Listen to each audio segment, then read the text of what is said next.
Hello, my name is Stanley Ogagwe and welcome to another edition of What is Trending in Nigeria. This is the News Chronicle. So, Edo State Governor Monday Okpebholo has again made the headlines for the wrong reasons. And this time, perhaps because of political greed and ambitions, what he said is not just shocking, but it is disturbing.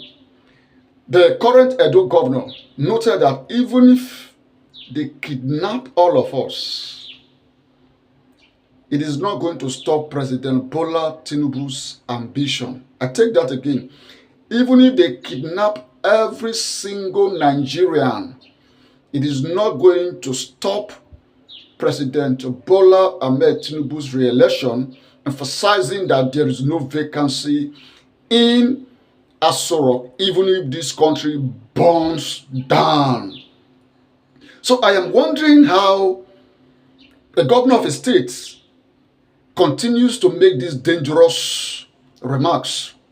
Since even before he ascended that throne as the governor of Edo State, he has been making all kinds of careless statements. Remember, during the campaigns prior to his election, he promised Edo State insecurity. And since then, of course, insecurity has become the order of the day in Edo State. But then let's come to the statement he made, that even if they kidnap all of us, there's no vacancy, emphasizing that, it is perhaps the opposition that are perpetuating the insecurity in our nation. And now I ask you, the governor, who is the commander-in-chief? Of course, the military, the police, the army, the navy, and what have you, they are all in the hands of the president. And let's even assume that, the oppositions are the one perpetuating the insecurity in Nigeria. What is stopping the president, who has all the tools, the apparatus in his hands to crush the insecurity, the bandit, the terrorists, and for as many that are sponsoring them?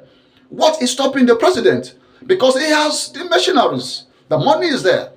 The Air Force, the Navy, the police, like I mentioned, all of them are in his hands. The onus is just on him to order them to ensure that they bring these people to book. But no, Edo State Governor would rather that every single Nigerian is slaughtered, every single Nigerian is kidnapped, every single Nigerian is destroyed, and every single Nigerian is crushed. And perhaps a country burned to ashes than for Tinubu to evacuate that position for perhaps another more qualified candidate. So the questions that I keep asking is, why is it that the governor of Edo State likes to make headlines for the wrong reasons?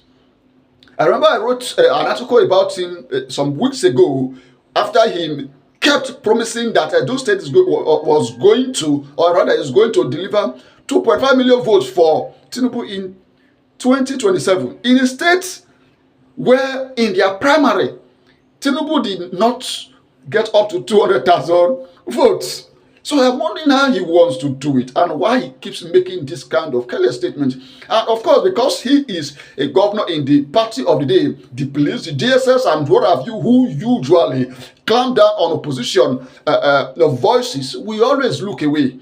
And I don't know how this country is going to be better with this kind of leaders who only care about their political ambition, even if the country burns to ashes, who only care about their greed, even if every Nigerian is completely destroyed.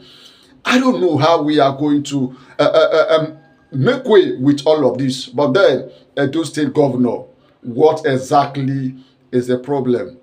Tinubu's ambition